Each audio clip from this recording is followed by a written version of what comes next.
My mom and sister were hosting Grandpa's 90th birthday. My husband leaned in and whispered, "Get your bag. We're leaving. Act like nothing's wrong." I thought he was being dramatic until he locked the car doors and said, "Something's very, very wrong." 5 minutes later, I called the police. I hadn't seen most of these people in 5 years, some longer. A few I was pretty sure I'd never met. Someone handed me a plastic flute of champagne. A kid ran by holding a paper plate like a steering wheel. There were folding chairs, paper lanterns, polite music playing from someone's Bluetooth speaker. All the ingredients of a low-key outdoor celebration. Festive, slightly awkward. It should have been fine, and for the first hour or so, it was. I stood by the table of finger food, pretending to be interested in grape skewers. My husband, Roger, was beside me, holding a glass of white wine and watching the crowd with that neutral, inscrutable look he does when he's too polite to say he wants to leave. Mom was in her element, hugging people, wiping tears, reapplying lipstick behind a napkin. Dad was sitting near the grill, complaining about the weather like it personally offended him. My sister Natalie was predictably nowhere near me. Her husband was laughing at something no one else found funny. It was Grandpa's house, but it didn't feel like him anymore. He built it after the business took off. Nothing flashy, but big enough that people whispered about how well he'd done for himself. They all lived here now. Mom, Dad, Natalie, and her husband. I suppose there was room. We'd flown in from London the day before. I'd been asking for years when we could come visit, and the answer had always been vague. "It's not a good time. He's not feeling well. Maybe next year." Then this spring, Mom had said, "If you really want to see him, come for his birthday." So I took it. I thought maybe she was softening, that this meant something. The party was already in full swing when they brought Grandpa out in a wheelchair, hair neatly brushed, wearing a sweater vest I vaguely recognized. Everyone clapped, like he'd just walked a red carpet. I stood there frozen. He looked good, too good. His face was smooth, his eyes distant, like he was half listening to a song no one else could hear. I waved. He didn't wave back. I told myself it was age.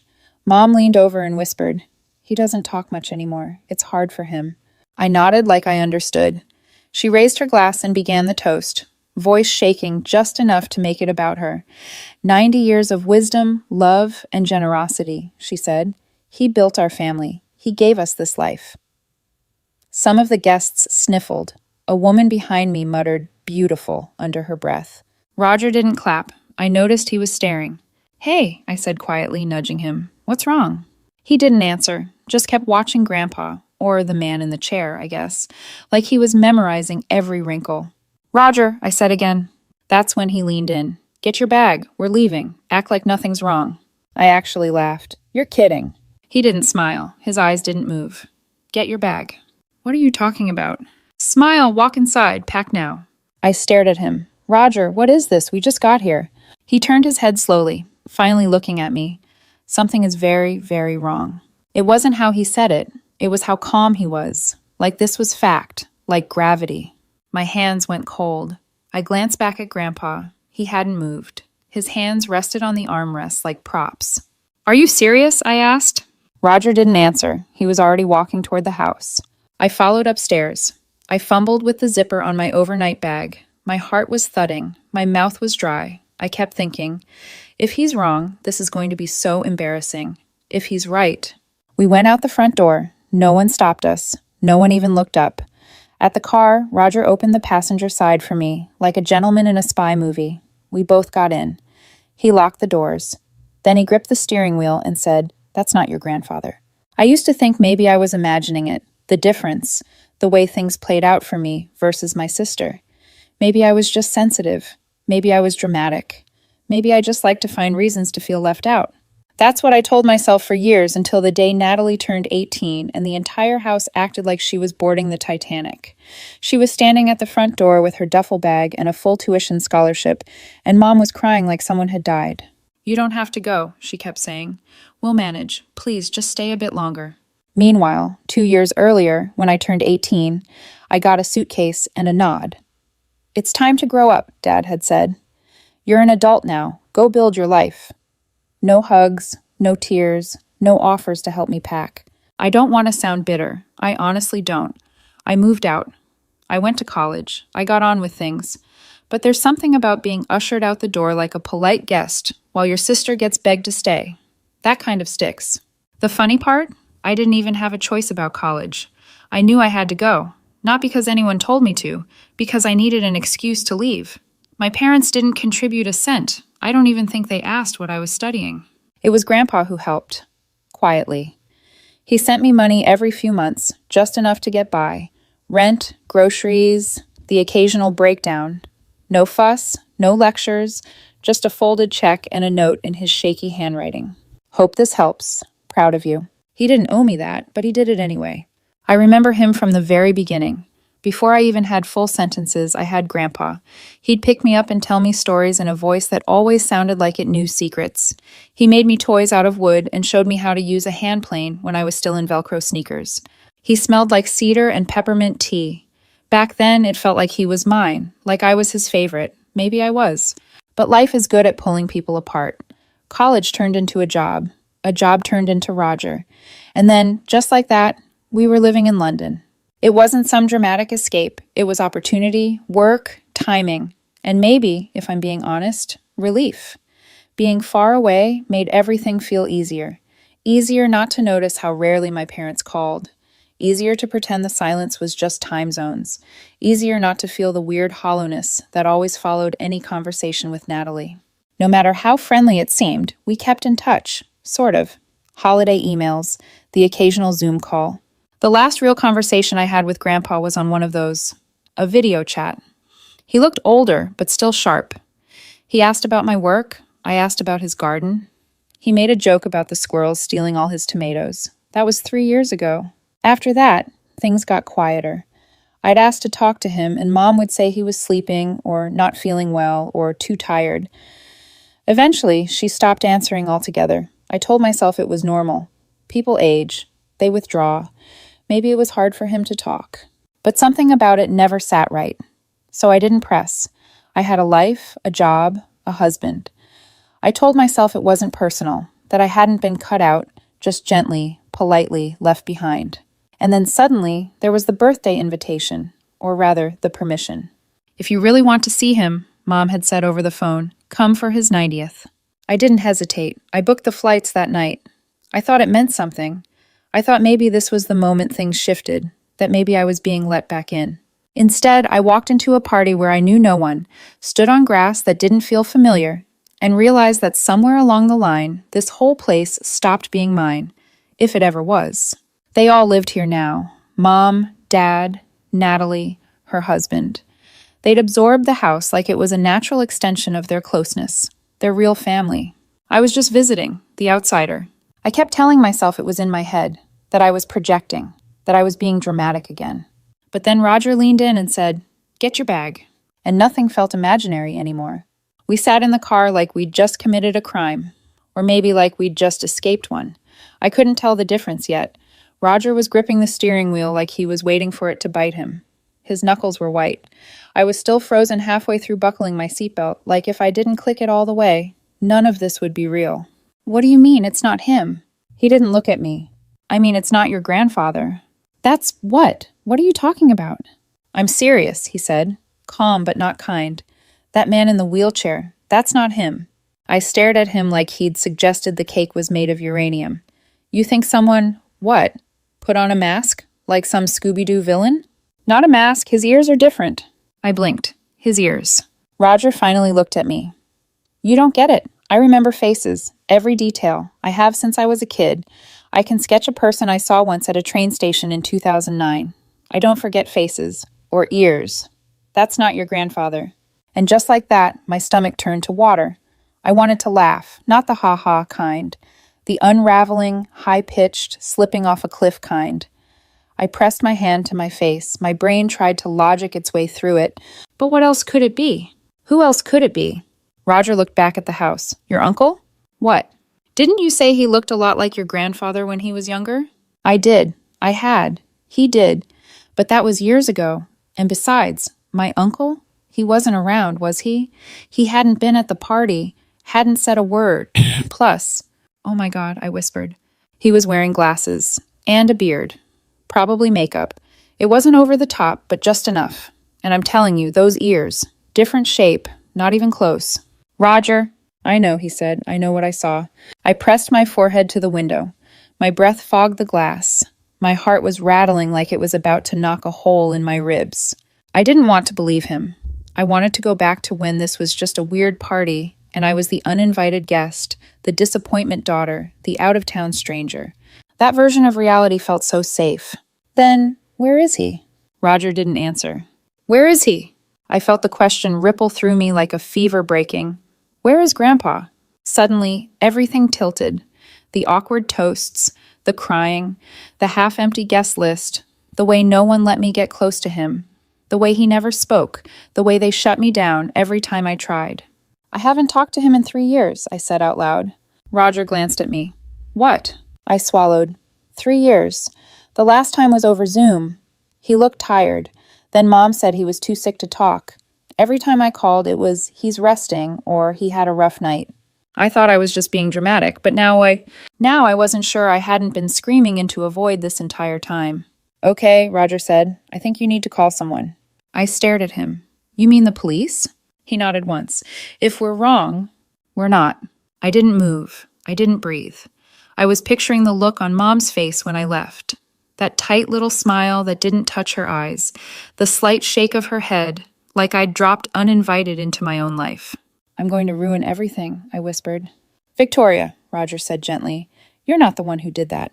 I reached for my phone like it weighed 1,000 pounds. My thumb hovered over the screen. And then I called. The police arrived faster than I expected. 2 officers, plain clothes, quiet. They spoke to us outside the car. I told them what I could, which wasn't much, and made it sound as sane as possible, which wasn't easy. I know this sounds strange, but I believe someone is impersonating my grandfather. I don't know where he is, and I think something's wrong. They asked questions, calm ones, the kind that feel like traps, even when they're not. Then they nodded and walked up to the house like they were delivering a package. I stayed in the car watching. The party didn't stop right away. No one screamed, no one ran. It was worse than that. Everything just dimmed, like someone turned the dial on reality down by a few notches. People still held glasses, still smiled, but their eyes were darting now, their shoulders tighter. The officers began pulling people aside. I saw one of them speak to Mom. She looked like someone had told her the wine was corked.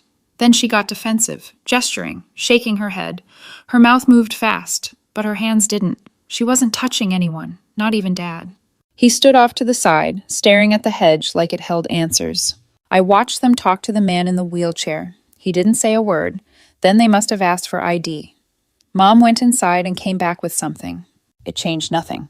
Then the officers knelt again, talked low. They carried that professional stillness, calm, composed, unreadable. Then one of them stood and walked away. The other stayed. Eventually, the man in the wheelchair looked up and said something. Just a few words. Then he nodded. It wasn't over, not even close. An officer came back to the car. Can you stay nearby? We'll contact you soon. Is it him? I asked. Is it my grandfather? We're still confirming some things, but you know it's not him. He didn't answer that. We'll be in touch. Then he walked away. I sat there feeling every second pressed down on me like, wait, where is he? Where is he? That night my phone rang again. How could you? Mom. Furious. Crying or screaming. I couldn't tell the difference. You called the police on us. On your own family? You think you're better than us because you moved away? I tried to speak. I couldn't. You don't understand. You weren't here. You didn't see what it was like. We did what we had to do. For him. For all of us. What did you do? I asked, voice breaking. Where is he? You don't get to ask that. Not now. Not after what you've done. Where is Grandpa? Silence. Then a click, and the line went dead. When the police came to our hotel room door the next morning, I thought I might throw up. Not because I was scared of them, though there was that too, but because part of me was still hoping Roger had just snapped, misread something, got carried away. Mistaken ears, mistaken identity, mistaken everything. But they didn't come to arrest us or question us.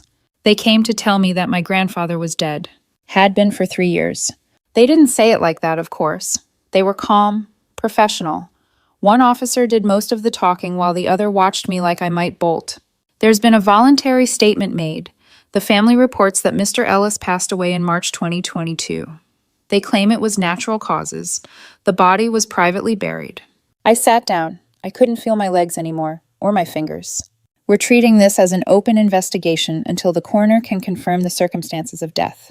The words bounced off me like raindrops on a locked car. I heard them. I just didn't absorb them.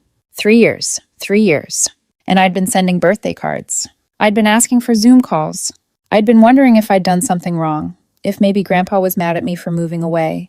If maybe he was just tired, just confused, just too sick to talk. No, he was gone. They didn't even tell me. They didn't tell anyone. I barely remember what I said to the officers. I think I asked if he suffered. They said they didn't know yet. I think I asked if the man at the party was my uncle. They nodded. I wanted to scream, or hit something, or crawl into a hole and never come out again. Instead, I said thank you, like a good girl, like a polite idiot. The news started to trickle out online a few days later. At first, it was just whispers, Reddit posts, a local gossip blog, but then someone uploaded a video, grainy, shaky phone footage of the birthday toast, of my mother wiping her eyes, of my grandfather, no, not him, pretending to listen as if it were all real. This man died 3 years ago. His family threw him a 90th birthday party. Anyway, he was played by someone else. The internet did what it always does. It laughed. Then it speculated. Then it tore us all to shreds. I didn't read the comments. Not after the first 20. Apparently, I was everything from an accomplice to a narcissist to an ungrateful brat who should have just let her family cope in peace. People had opinions. People always do. Then came the call from the lawyer. Not their lawyer. His. Grandpa's. Victoria, I've been trying to reach you for some time. I nearly hung up. Your grandfather left his estate to you. The house, the business assets, the remainder of the trust. Everything. I stared at the floor, at the stupid grout line in the kitchen tile that never quite lines up. My throat went dry. This wasn't a secret, he added gently. He told your mother, your sister, years ago. And suddenly the pieces clicked. The lies, the secrecy, the fake parties, the man in the wheelchair. They hadn't just been hiding his death. They'd been hiding it from me. Because if he was dead, the estate was mine. And if I didn't know, they could keep living in his house, keep using his money, keep pretending I didn't exist.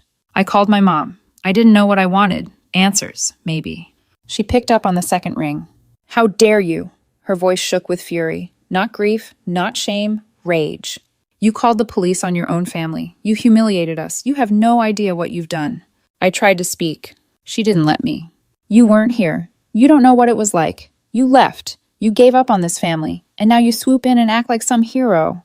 Where is he? I interrupted. Silence. What happened to him? What did you do with his body? You don't get to ask that, she said coldly. You weren't there. I asked every year, I said. You lied. Every time. We were protecting him. Protecting you. He didn't want a big deal made of his death. He wanted peace. I laughed. Actually laughed. Came out cracked and bitter, like something broken under pressure. You didn't protect him. You looted him. That's when she hung up. Weeks passed. The investigation moved slowly, then faster. There were statements, interviews, subpoenas. Eventually, the coroner confirmed what my family had claimed. Natural causes. My grandfather had died in his sleep. No trauma, no poisoning, no violence. Just an old man's quiet end. I cried for the first time since the police visit, because finally, I could mourn him without doubt. But there was still the fraud, the impersonation, the money. Charges were filed, failing to report a death, withholding information, illegally accessing funds, identity deception. They didn't get prison time. They got probation, conditional, monitored, sternly delivered. If they slipped again, they'd go straight to jail. My uncle, the actor, faced his own charges, but he cooperated. That seemed to help. He got probation like the rest of them. And me? I got the house, the whole property, the assets. It wasn't wildly extravagant, not billionaire level, but it was a lot. Enough to explain why they'd pretended for so long. I didn't throw them out. The courts did. They moved out in silence. No apology, no eye contact. My mother left a note behind on the kitchen counter. It said, "You always were good at taking what you didn't earn." I burned it in the sink. The first night I spent there alone, just visiting, before heading back to London, I sat in Grandpa's chair. I opened a bottle of wine, put my feet on the table. The place was quiet, still smelled like wood polish. I didn't feel triumphant, or vindicated, or even angry anymore. I felt dismissed. And for once in my life, I didn't feel like a stranger. I haven't spoken to my parents since, or my sister. Not even a text. Sometimes I wonder if I went too far. Other times I wonder if I didn't go far enough.